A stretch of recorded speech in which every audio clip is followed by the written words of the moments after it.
That's what I'm talking about, son. Get you some of that daggone pie. Woo-hoo! Looky there.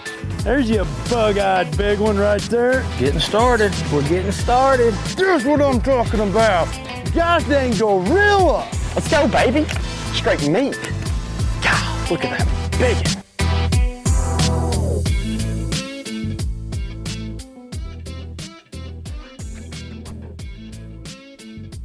Welcome in, everybody. I'm Big Ed, your host of the BAM Pod, and this is going to be the last show before our trip to the ICAST, where we should just be inundated with all new kinds of ideas and tips and tactics and new lures and talking to all kinds of different pros out there. So this is going to be a very exciting thing for us, a very exciting thing for me. I should be able to come back on here and have a whole bunch of new ways to help you become a better angler. Let's get into tonight's guest, is Bob Blackerby. And Bob, you might not have heard of Bob. He is actually an angler from Alabama. Those of you that do know him know he's a great guy, wealth of knowledge out there. He's fishing the Toyota Series back in the Central, and he also is currently, when we're going to be speaking with him, he's going to be up on Lake Champlain fishing the Toyota Series up there. And we are going to get into all kinds of different talk about fishing and lures and different ways to approach these lakes and different ways to approach the way that you look at tournament angling. He's got a lot of experience in this. He's been doing this for a long time now. He just has some good information I think is going to really help you out there. Then later in the show, we're going to talk about a bunch of different things. We talk about the sport in itself and some of the new ways coming up, some of the things he's done. So, yeah. Thanks for tuning in. When we come back from ICAST, I think this ought to be a really good show. We should have some new guests on here and some different things coming up.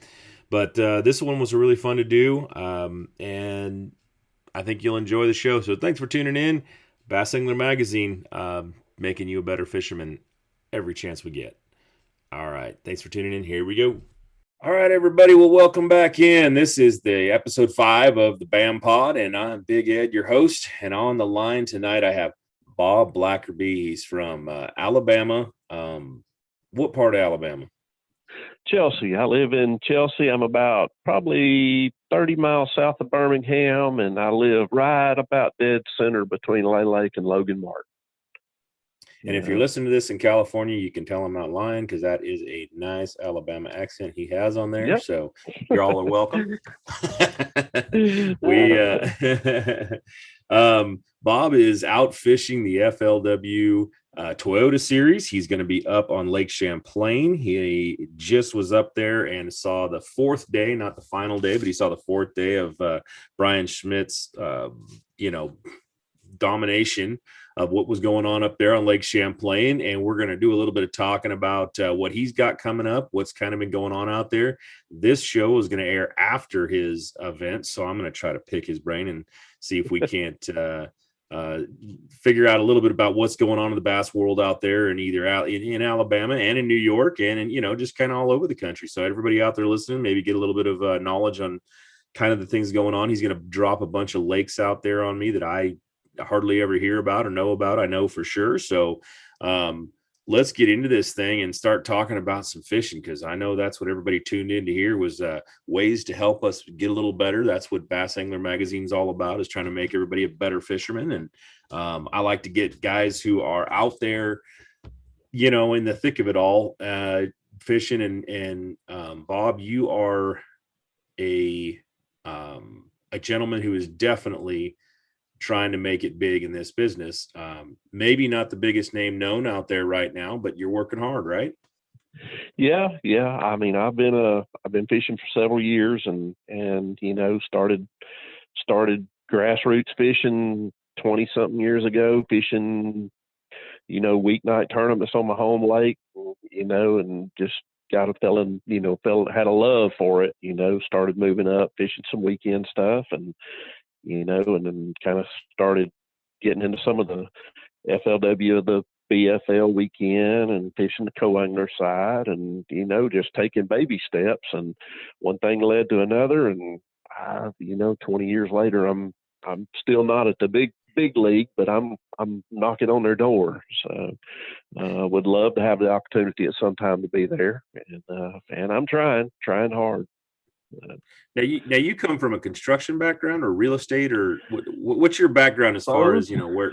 Yeah. Yeah, actually both. I've actually got an excavating business I've had for about 20-25 years, and I'm a licensed home builder and a licensed real estate agent with Keller Williams. So and I have a fireworks business. So I've got a hand in a lot of stuff. I actually call fishing now my therapy. That's what keeps me sane. So from all the other stuff I'm in. That's what keeps you from taking all them fireworks and blowing stuff up, huh? Exactly.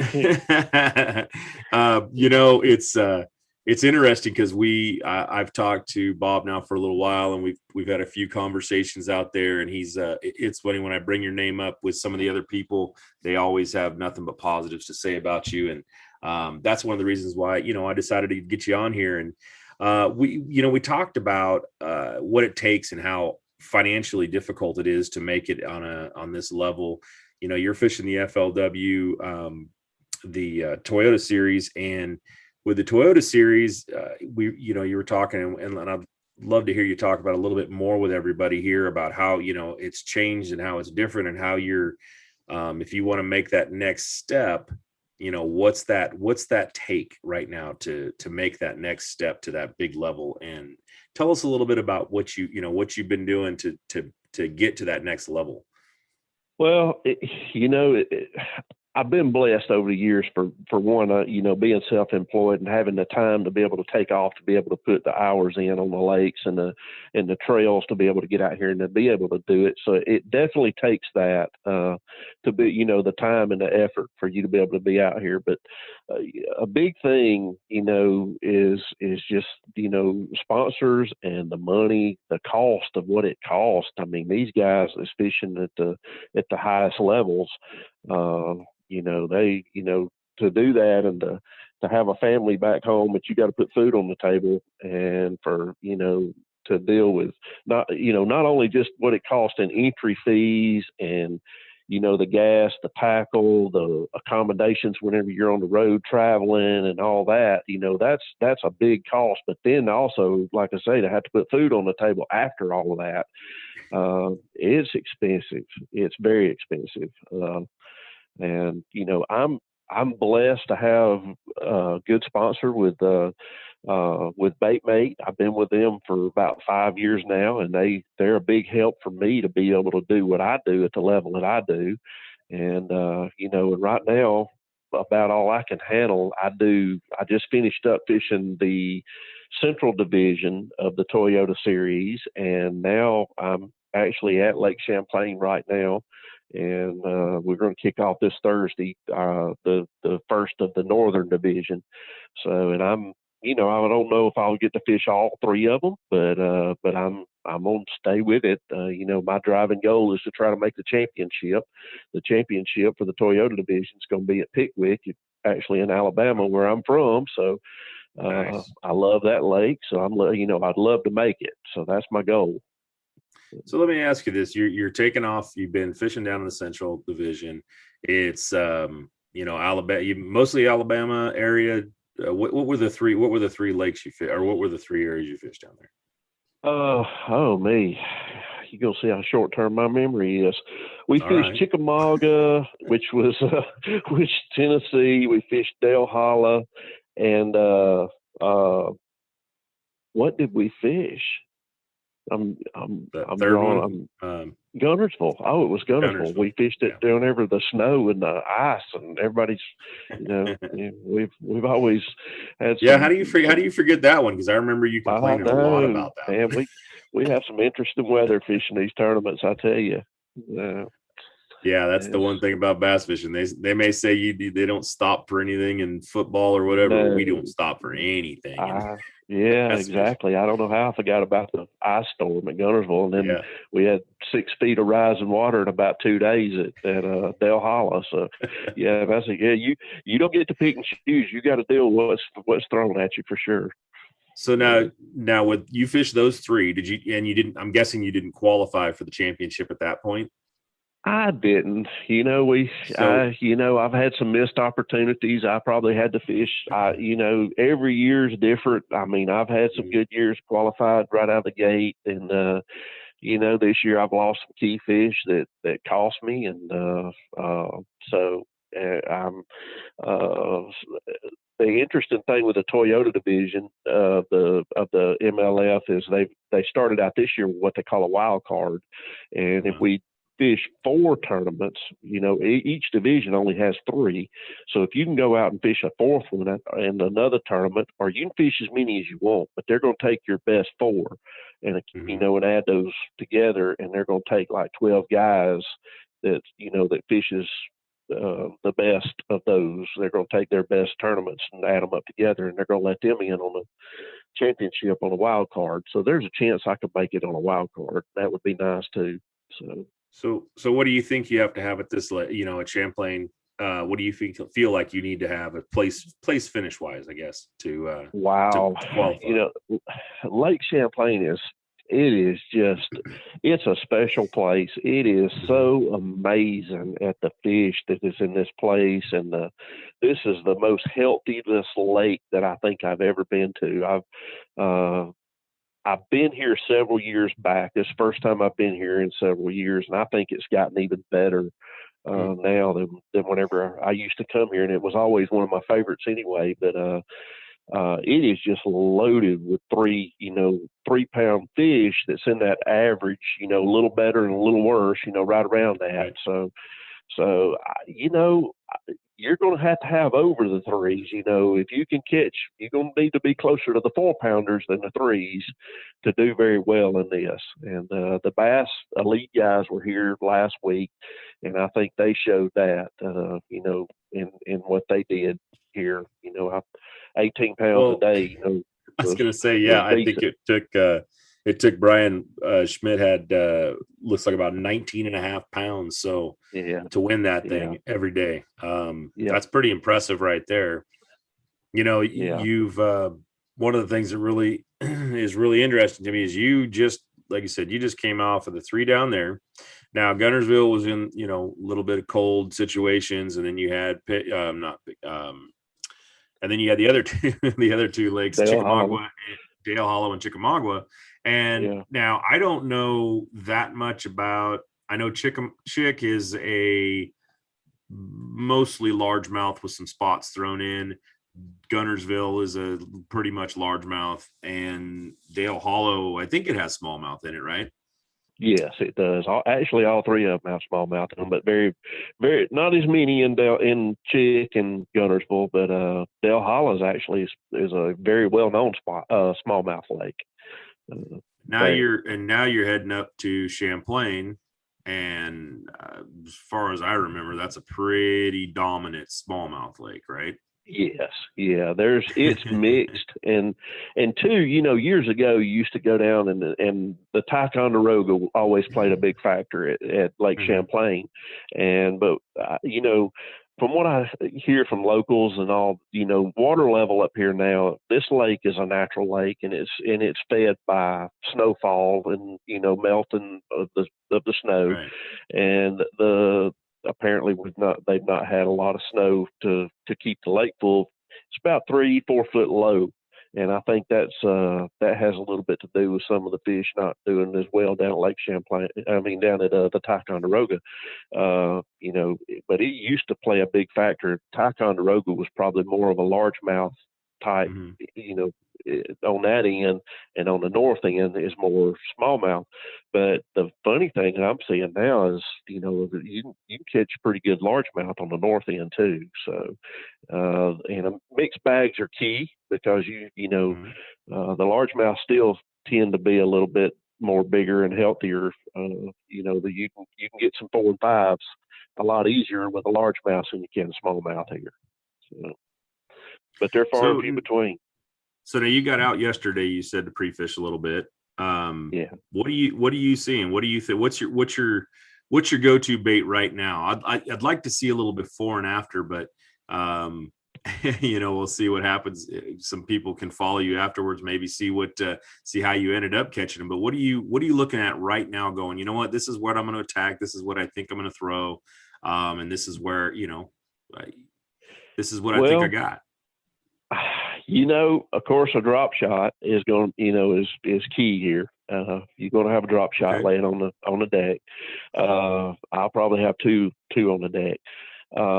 The other two baits that I'm having that I feel like I've got a little, that I got a lot of confidence in. I've caught a lot of fish in practice up here with, and better fish with them.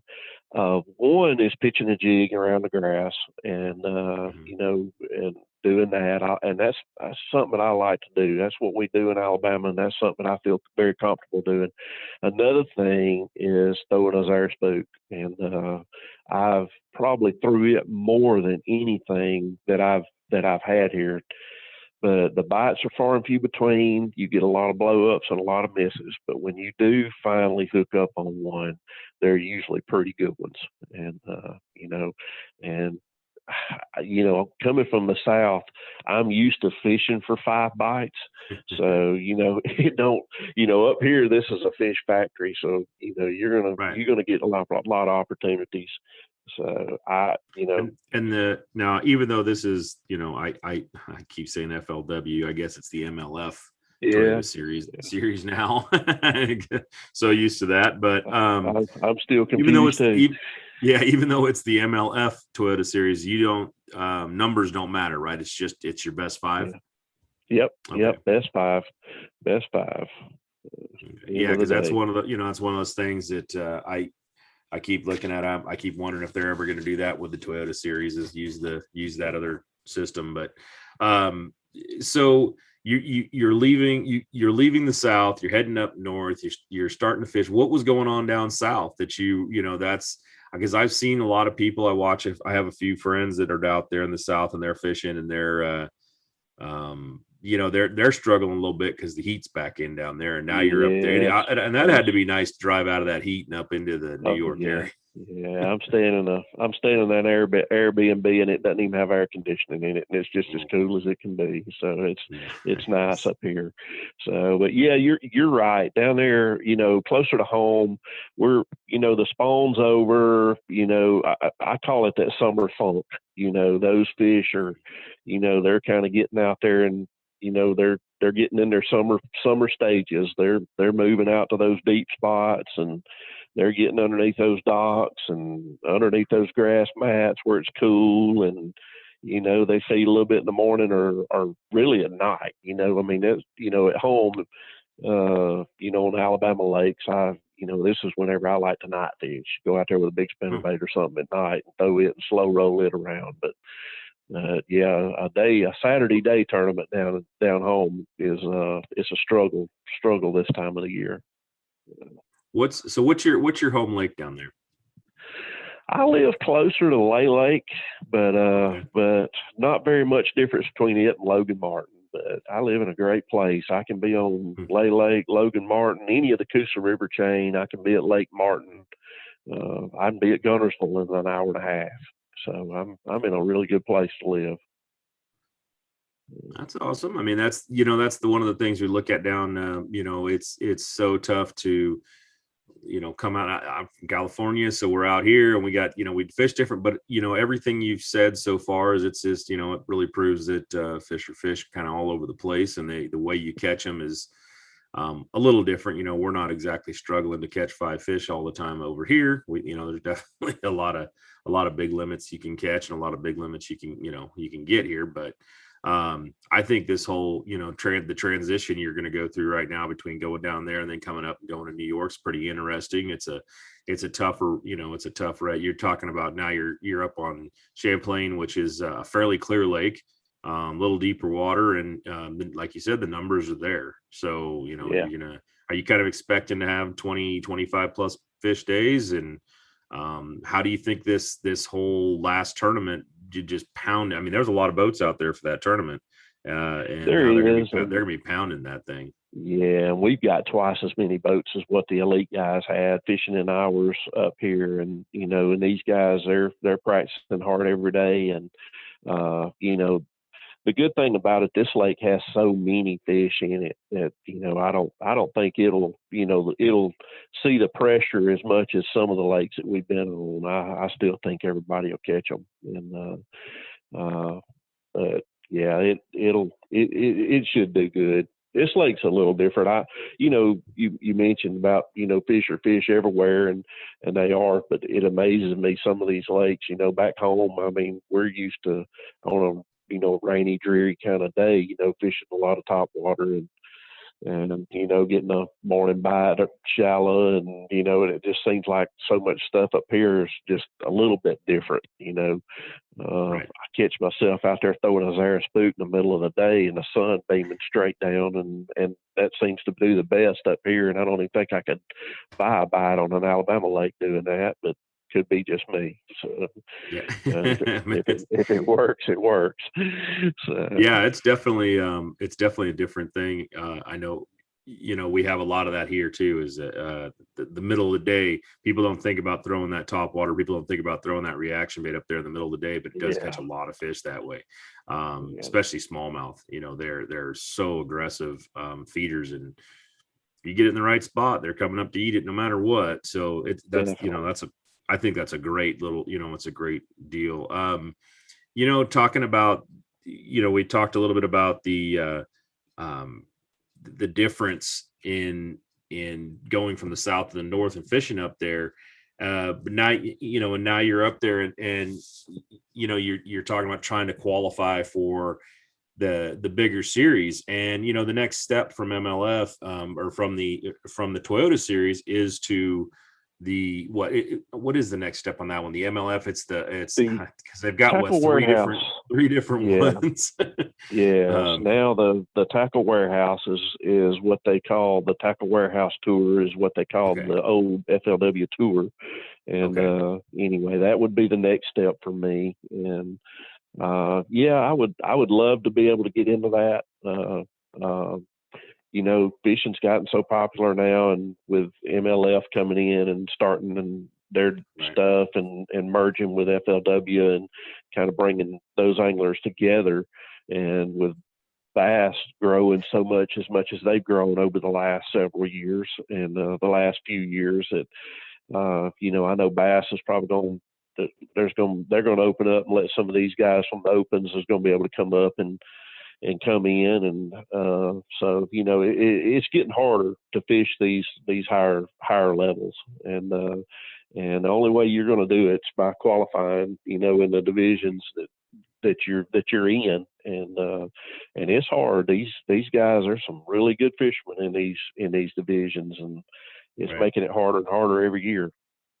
So now what you're saying is that is the Toyota series, you're going to go out there, starting Thursday, you're going to go out and you're going to start fishing, and you're trying to qualify to make it up to that next level.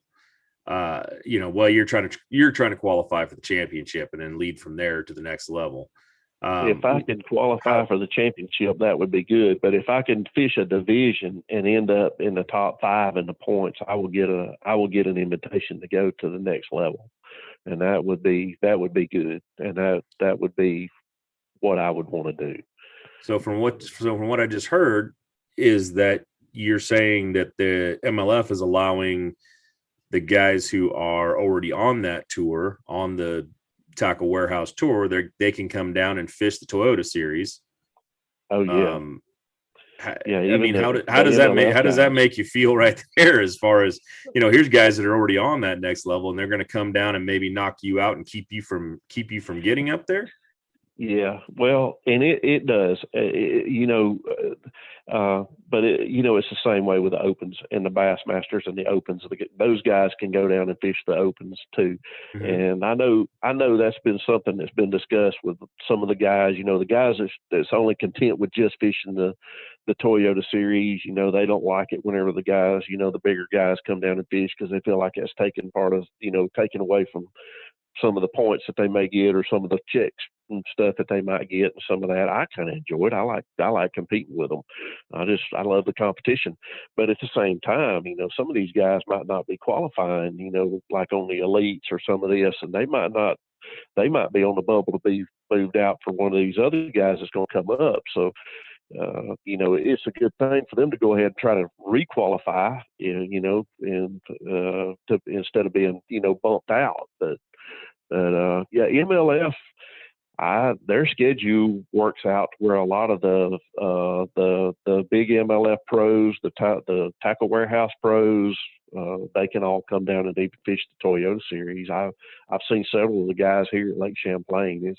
It's going to be loaded with a bunch of hammers here working on these fish this week for sure. Yeah, that's strange because you said we talked a little earlier. You said something about there's a you guys are there, and then next the heavy hitters is coming there, and then I think the schedule for Lake Champlain.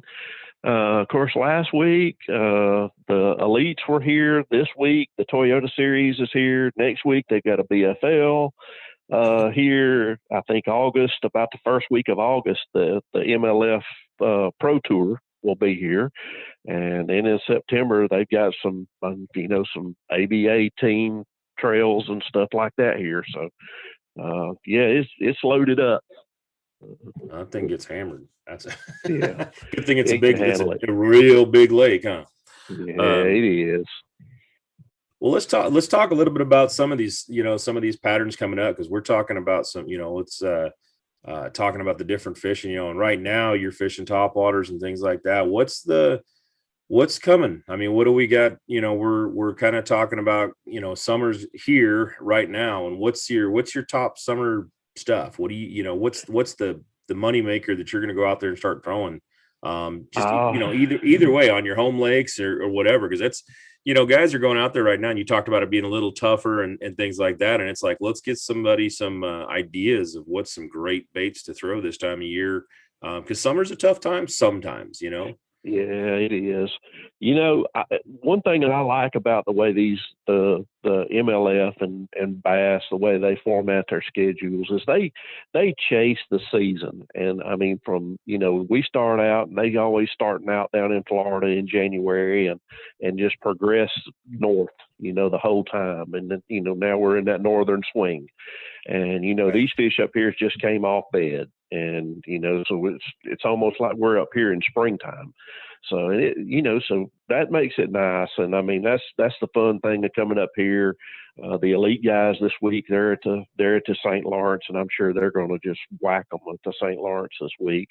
Our next Toyota Series will be at the St. Lawrence, and I'm expecting heavy bags to be weighed in over there as well. So, these fish are just coming from the spawn. I've actually been in some of the grass beds up here on Champlain and saw the big balls of fry and caught, fish out from underneath those balls of fry flipping a jig under them. But like I said, back home, all that's over and they're moving out. So if I was at home, I mean, I like throwing top water in the morning. I like throwing a frog or a rat around those grass beds, and at the crack of daylight, and doing that.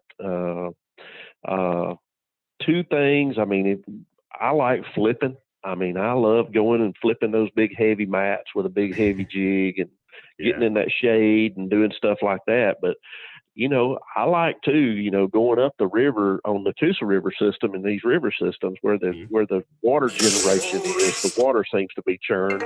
So you don't have that thermocline as much in the water. So the water seems to be cooler. And so that seems to attract a lot of fish around these dams and stuff. And that's always fun too, to go up there and throw jigs and spinner baits and stuff on the banks of these rivers below where they're generating that water. And so that I'd probably be doing stuff like that too.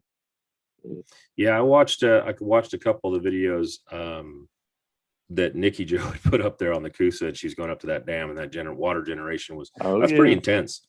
That's pretty intense. I mean, when you see that water coming out like that, what are you guys throwing in that kind of current? I mean, is it so fast that you have specific baits you can throw, or is it Can you throw Yeah. jigs in that and work them, or is it just Some not? people, we call it floating a jig. You can throw a jig upstream in it and just keep popping it in there. I like throwing. It amazes me at those fish, how those fish can move in that current and how they can catch it. But we can catch them on top water even in there. You can throw a weightless fluke and throw out through there, swim baits, small swim baits and stuff like that, scrounger heads, underspin and stuff like that in there. And it's a lot of fun. But those the big spots and big largemouth, they get in there feeding underneath those dams when they're generating that water, and right against the dam is a lot of that. But if you move on down and get a little ways away, that's when when a jig to me really takes place. You can kind of find those eddy pockets and stuff where that water's curling around the banks and stuff like that, and that it does good. The water will still be, it'll still be cool, and they like it, and then they waiting on that food to come through there, and they'll get it. So At Ford Fairfield, we'll make your ownership experience simple.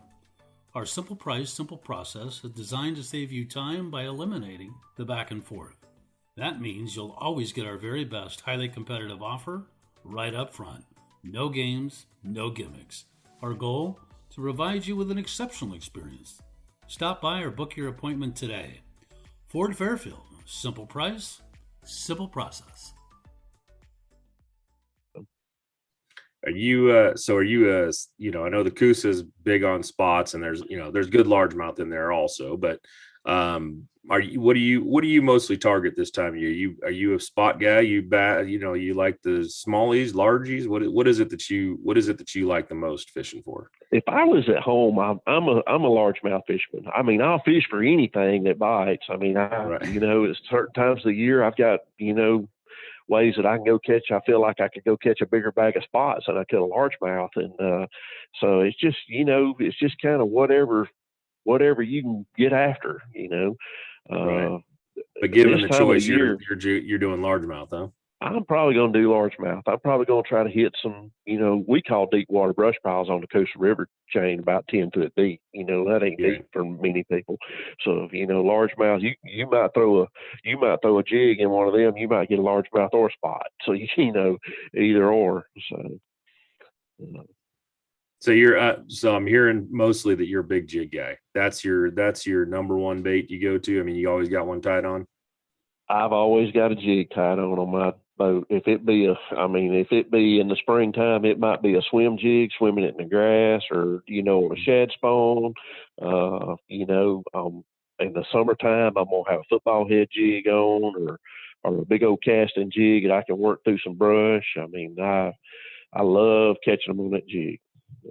So give me your best way. What's your number one jig fishing technique that you like the most? I mean, what is it that you and break it down a little bit. Give us some. Tell the people out there how to go fish that jig. I would have to flip a coin between, just like I say, just a good brush pile with a big one laying in it. But I don't know. I'm sitting here and my mind keeps going back and forth. On the Coosa River, I mean, if you get on a shad spawn and you get in the right place, when those shad are feeding, they're spawning in that grass, and you get in on those largemouth fishing around, eating on those shad first thing in the morning, it is unbelievable with a white swim jig. With that and dancing that thing across the edges of that grass, and when it comes off the edge of it, they'll annihilate it. I mean, what's the trailer you're putting on that? What's the trailer you're putting on that? Usually an ultra vibe crawl. I mean, in Alabama, we probably fish a swim jig a little different than a lot of people around. I know a lot of people, and we do it either way. We go to Florida, you might put a swim bait in there, and or South Alabama, twitch it in the reeds and the lily pad stems and stuff like that. But we fishing it in the grass up there around Lay Lake. We usually got some type of a crawl or a twin tail trailer on there of some sort, and do a lot of erratic action, bouncing it and working it through that grass, and try to strike off that reaction bite. and that's that works good on the Coosa River. And I've learned over the years it don't work good on a lot of lakes, but it does good on the Coosa River. So, and then you're let's say you head over to Lay Lake and you're going to be over there throwing a jig. Now, what's the difference in that? Are you mostly looking crawdad stuff, or are you back to, swim jigs and that, or I mean, I'll throw both. Like I said, I mean, that swim jig bite, if it was raining and at home right now on a rainy day, cloud cover all day, yeah, I could throw that swim jig all day in the grass. But if the sun's beaming and it's up, straight up, and it's in the 90s, I'm probably going to get that bigger football head jig or that casted jig, and I'm going to start working in brush piles and maybe underneath some docks and some stuff like that. Maybe a rocky point here and there with a little water running across it. Yeah. Now you guys have a lot. I'm guessing you have a lot of brush piles back there, because that seems like a lot of what you keep saying is every lake you're out talking about brush piles out there. And now the lake you're going to, there ain't no brush piles, but you're fishing a lot of brush piles out there. Is that pretty standard fishing back there? Yeah, I mean, on a lot of the stuff and in the certain times of the year, brush piles could be key. I know Eufaula is, in South Alabama, that's a very key thing. And a lot of people, you get in their boat and it'll look like Christmas tree lights in there with all the marks that they'll have on there. Most every one of them will be a brush pile. And and I know on that lake over the years, that's turned into be a very key thing on there. And it used to be a really good grass lake. You went there to key on the fish in the grass, but those fish down there now have acclimated to where that's about all they do is stay in those brush piles.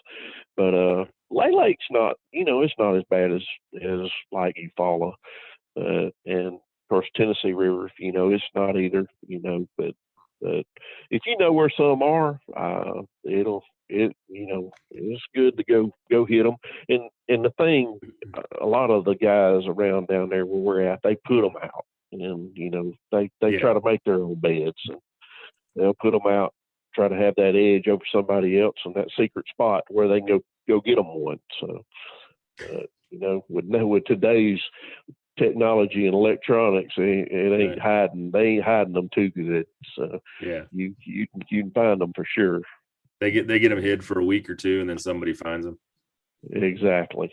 Yeah, I think most of them that I've got has been thanks to somebody else putting them out. So, but I got marks on them.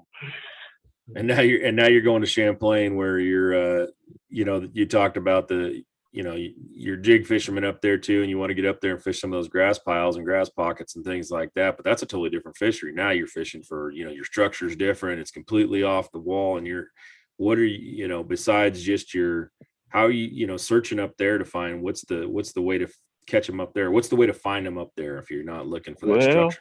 Because it's not a structured lake mostly. Yeah, the key thing that I'm finding right now is, for one, is my mapping. I'm running Humminbird electronics, and I'm running the Lake Master mapping, and just to find any kind of a little rise on the map out there, and I go and I scan it, and if it's a natural rock reef, if it's got some type of rocks on it, it's out there in the middle of anything, maybe with some grass growing around it. I mean, all of them seem to have some fish on them, and you just need to, you really have to run them and find, like I said earlier, the key here is to find the ones that are closer to 4 and not the ones that are under 3, so you're looking at a lot of it, and Lake Champlain is huge. But at the same time, the midsection, it gets took out. It's kind of, a lot of people don't fish the midsection.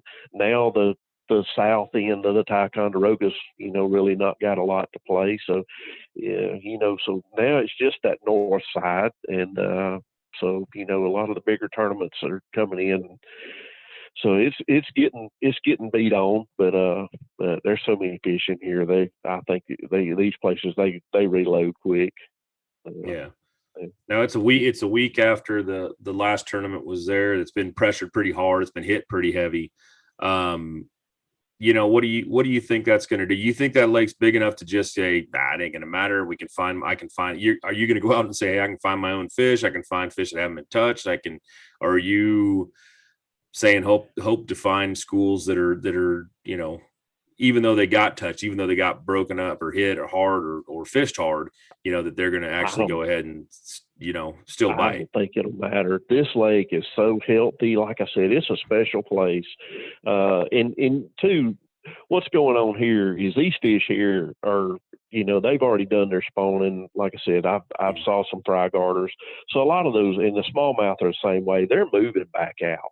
So they're coming back out. They're filtering back out of those spawning areas, back out to those deeper places and getting on those rock reefs. So I think they're loading and reloading the whole time. So even with the elite guys being here last week and beating on a lot of it, I don't think it'll phase, our guys fishing it this week. We got a lot bigger field than they had. So, I think our weights might be a little bit, off from what they were, but what they had, but I still think the top guys, I think the top guys will have to have 19 pounds a day, in the top 10, and that'll be here to fish on Saturday. So, yeah, that's a good statement. I mean, it went from 19 pounds or, 19 and a half pounds that they had. I would think that I don't know if they were fishing mostly spawn. I believe a lot of those guys were fishing the spawn too, but they had to have a lot of post spawn fish too. So the weight shouldn't be too far off compared to, completely post spawn fish that are just a little bit skinnier, not quite as big, which does leave you the result. It's like, man, what were those fish at when they were spawning? Would have been a 22-pound average. Oh yeah. Couple of weeks ago, whenever it was before the spawn, it would have been it would have been well over 20. So, this fishery's healthy though. Yeah. So you've got this one here, and then if you do well here, you're going to head on to the next one, and that one's up at the St. Lawrence.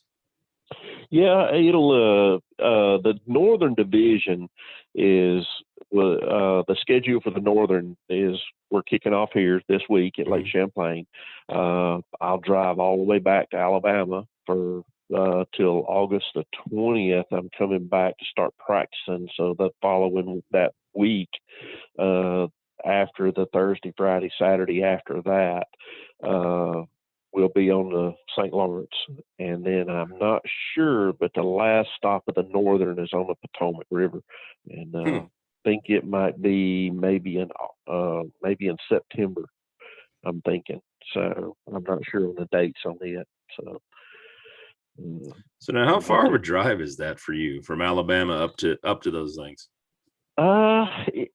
Stopping and getting gas and all of that, it takes me about 22 hours. So it's a 2-day journey. I left home last Thursday and drove to Pennsylvania and spent the night in a hotel in Pennsylvania, and about 12 and a half hours, 13 hours worth of driving, and then got up on Friday morning and drove the rest of the way. And I got here probably around 1 or 2 o'clock on Friday. And so, yeah, the drive's pretty brutal, but once you get up here, it's a beautiful country. The people up here are great. They're super nice, and just the lake's amazing. So you're not in New York City at all, then? That's what you're saying? No, it's pretty up here. If you've never been up here around they've got a between here and what down by the Ticonderoga, there's a set of mountains in there called the Adirondack Mountains, and it's just it's a beautiful place. Yeah, I have not been to that part of the country yet. That's definitely on the list to go check out. But yeah, there's some pretty areas out there. So I mean, that's kind of we talked about a little bit about what it takes to get out there and the commitment to it. And I've been I've had a lot of that with some of the guys out here on the West Coast, trying to travel around and do that sort of thing. And we're so isolated out here, it feels like, from the rest of the bass world. And and hopefully we have a new circuit coming out that's going to be, take the place of, the FLW and the Bassmaster kind of stuff for us. But I think it is very interesting to see, the Toyota, the Toyota series, and then you step up to this one, and then you step up to that one, and then you to where you can actually make it. What do you, with your goals of making it up there, what's your, what's your personal, belief on how you can, how you can make it up there, and what's the easiest, what's the pathway to making this a career for you? And is it something you ever really want to be as a career? Yeah, that's a really good question, because I've actually thought about a lot of that stuff, and too, I would love to do it. And there are guys out there, there's guys on the Elite Series, and they're professionals. They have businesses and they run them, and they're still able to fish. I know I fished when FLW was the FLW Tour, and I fished with those guys on the co-angler side and got to know a lot of them, and they were business guys. They were able to still run a business or have things and do, and fish and be successful at fishing. And that's what I'd like to do. I have seen too, over the years, I've seen people that have really put it out there. It costs so much money to do it, and I've saw a lot of people that's put a lot more on the line than I think I could ever do. I don't want to stress my family over it, and like I said, it does cost a lot. I love it. It's in my blood. I don't think I'll ever not do it, and but I need to be able to take care of my family and be able to do it too. So, well, let me ask you this question then, because this is and I think this is a tough question, but for a lot of people, do you think that this is actually a professional sport in that way? Can we say that bass fishing is a professional sport if it costs you that much money to fish? If it costs you, I don't see a lot of guys that are fishing or that are playing baseball or basketball or they get a salary, they get money, they get to make a career out of what they do, whether it be their passion. Hey, I grew up playing baseball and I loved it as a sport, but I love bass fishing too, but I don't see where, who's going to sign me, who's going to come play and say, hey, I need you to be out there. Where do you think we need to go to get to where this is actually a sport that we can say is a professional sport? Because I have a hard time saying that bass fishing is a professional sport. I think there's some movement towards that. I think that there are plenty of opportunities out there where these tournaments can make it a professional sport, where, hey, there are people paying for it, paying for you to play, paying for your team. But I don't know if you need to make, hey, we need to make teams, and then we need to have, hey, the New York whatever fishermen, or the Alabama Rolling Tide fishing team. I don't know. What do you think on that? Is this? Yeah, that's a good question, and I don't know. You hit it on the head. The fishing, the guys that do this, and I know I've got a lot of good friends that do it on a professional level and do it for a living, and they don't have another job, and some of them are very successful and able to, and able to make really good money. But a lot of them don't, and they don't make the money that they deserve, and the cost that it costs to do this with the equipment and everything that's out there is, the funds are just not there for everyone to be able to do, to do good at it. And I would love to see it be able to. Somebody to come through and to take it to that next step. But because I look back at what Ray Scott created when he talked about the bass, the bass hole, the whole bass tournament circuits, when he started everything and said, hey, I'm going to make a professional sport. And I think that he was kind of looking at golf, and he was taking golf into consideration and saying, yes, this is what we're going to kind of model this after. but at the same time, it kind of lost its way in the sense that, I've got to cover, you just talked about paying, $40,000 to fish, a Toyota series, or, $60,000, $80,000 to come play at the next level up, which is what the Sportsman's Warehouse. That's not, that's not how that's supposed to work, in my opinion. It's, hey, I qualified for this tournament. Where's my money?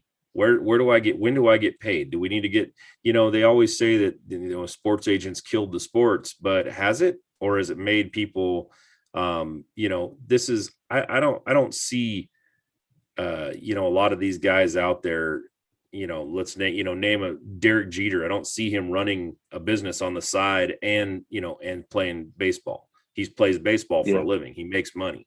Yep. And Brian Schmidt just won $100,000. So he's going to pay taxes on that. He's going to end up with, 70,000 of that. And then he's going to put all that and give it all back to him. So basically, great. I won $100,000. I'm going to give that all back to the circuit next year because I need to get my entry fees paid for next year. Yeah. And now I got to go out and make money to pay the bills. I mean, what's at $100,000, you're driving towards a dream and you're going, I'm going to be this. I want to live this dream. I want to fish this dream. I want to be this fisherman. Yet what makes you different? With these guys, a lot of the elite guys, a lot of the big MLF and the Toyota, some of the Toyota guys, and like I said, I'm blessed. I've got a good sponsor, but even at what the sponsors that I have, it's just, sometimes it's not enough. And, some of those elite guys, some of them have good sponsors and good enough sponsors that pays, their entry fees and can pay, give them some money for accommodation and some of their cost expenses. But the thing is there's not enough, there's so many guys out here fishing in the Bass Opens and in the Toyota Series and in these other divisions that want to take that next step that can't do it. They just cannot do it. And there's just not enough guys out there willing to step out there for them. And two, when you look at the sponsors, you always got to look at that too, is it ain't what they can do for you, it's what you can do for them. So, it's both sides. So, it ain't just gimme. I mean, I understand it on the sponsorship side too.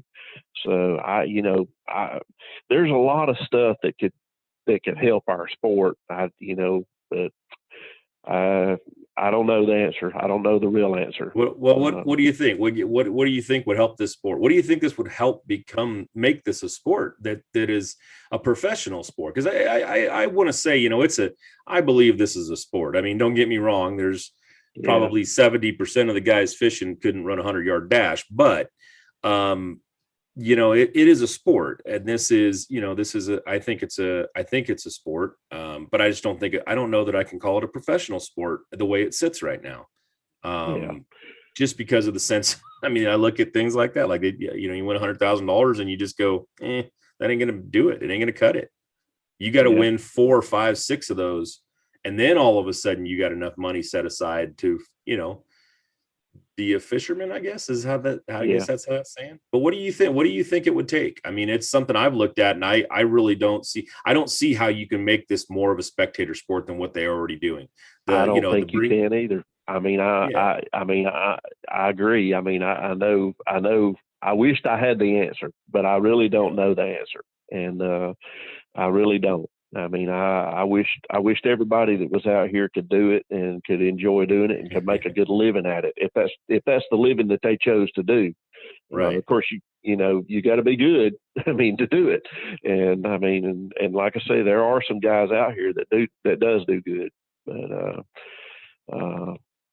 but I don't know. I don't know the answer to that. We need a bigger fan base. I know the fans will bring in the sponsors, and the sponsors can bring in the money and all of that. And I just, I don't know. I mean, the TV coverage on a lot of this needs to be upped. I know the FLW Tour, when it nowadays gone over to MLF Tackle Warehouse. I mean, I don't even know if it's even being televised anymore, you know, I mean, other than just YouTube and stuff like that. But, you know, between that Right. and, you know, good TV coverage with TV commercials that can handle all that where the fishermen don't have to pay for it. And just, Right, you where they know, can get stuff some of like, the well, we're a guy that makes it as a professional, you know, qualifies and makes it up there. He can actually get revenue dollars back from those that's right. people who are doing it. But I don't know if it's something that, you know, you can't compare it to something like baseball or football where you have a stadium, you go get a bunch of people piled into it, you turn on the TV, you watch it from your couch or whatever. You know, we can have some of that, but we can't have all of it. And you can't, I don't know that you can afford to have, you know, you guys got 200 boats going out there. You can't have 200 cameras. You know, Yeah. you can't have 100 cameras. You can't have, you know, it comes down to that final day, 10 day, you know, 10 guys on a boat. You can get 10 cameras out there going. And I've seen a bunch of tournaments where that's pushing it. But yeah, this is, Yeah. I don't know. I guess, you know, two guys probably aren't going Yeah. to figure out the answer to it all, but what the heck? I thought I'd ask the question anyways. Well, and you know, and the funny thing about that is you know, when I started fishing, there wasn't no such thing as high school fishing. There wasn't no such thing as college fishing, and the sport has gotten so much more popular over the years. You know, I hope that, you know, people. I hope, you know, that get better and people can get in there and start making a living at it. And Yeah. you know, Well, maybe we should put I know. stadiums around the lakes. Yeah, there you go. There you go. Get all the people out there, just big stadium around Lake Champlain and say, all right, watch us fish. Yeah, you know, I like that. I like the idea of MLF and the way they do the coverage and the TV show and the catching the fish and showing them catching the fish, and they got a camera guy in the boat. I love these elite, you know, where they got their live coverage on YouTube, and you know they're doing it on Fox Sports, you know, during the day and stuff like that. I think that's big. You know, which if you're into fishing, you do love it. So I like all that, you know, and I hope maybe in the years to come with the technology and media and all that, maybe we can all have a GoPro mounted on a boat and be doing a lot of that. So make it interesting for the people, something that they can watch. Yeah, no, actually, you know, it would be. I think that's a place where you see a lot of guys, a lot of the new guys, a lot of not the new guys, but a lot of the guys now, you know, the Mike Iaconellis and the guy. Well, I'd say the guys who have a lot of the big personalities are making their own YouTube channels and doing that, and you know, pushing a lot on that so they can get a little extra revenue coming in on the, you know, and trying to stay in this business, you know, stay in the business to you know, push those things and get those more sponsors. And, you know, sponsors are super important to this sport, but it's, you know, it's in the future. Yeah. We'll see what happens. And too, if you're an upcoming fisherman and you hit a good point on that, just like with Iaconelli, I mean, all these guys too, you know, which I'm guilty. I don't have a YouTube channel, but I mean, you really need to you really need to build your social media platform. You know, your sponsors do like that. Right. You know, but I know the guys that do the YouTube stuff. I mean, they seem to get a lot better sponsors by having those channels and that stuff out there where they can put it out there. All right, Bob. I think maybe we'll. It's about an hour in. I think maybe we'll just wrap this one up and say thank you very much for coming on tonight. I know you got to get up. It's getting a little later back there now, so you're going to get up early and go hit the lake and see how well you can do tomorrow as pre-fishing for the series. I appreciate your time, man. You got a wealth of knowledge in there. You know, I really hope you do well up there. I'd love to see it. I'd love to see you get up to that next level and qualify for that. And I'll be watching you for sure. So anybody else that wants to, you know, be out there and watch and pay attention to see where he's on, Bob Blackerby out there. And, you know, thanks for coming on and doing the show. How do they follow you out there? They can follow me if you search me, Bob Blackerby Fishing. I've got a Facebook page, and I've also got a TikTok page, and I have a Instagram page. Mm-hmm. And y'all can also follow this tournament, well, if this is aired after, you can follow any of them. And my next one will be at the St. Lawrence River in August. But if you go to MLF Fishing, and they'll have their schedule on there, and anytime they have a tournament, you can hit live. Same thing with bass or any of that. So, but yeah, love to see you follow me. That's awesome. Yeah, that's a good. Bob's a good guy. Everybody I talked to before I pulled him up here said, "Yeah, he's a heck of a guy. He's a good, good fisherman, good word and good name for the sport." So I love having you guys on, and maybe a little obscure person you haven't heard about him before, but go watch him. Go pay attention. He's an up and coming guy. He's not the youngest fellow in the world out there, but he's doing the work, and he's putting it in there, and he's going to have a lot of knowledge out there. So keep watching him out there. So it is tough to say, you're an up and comer when you're 30 plus. I've been around for a little while.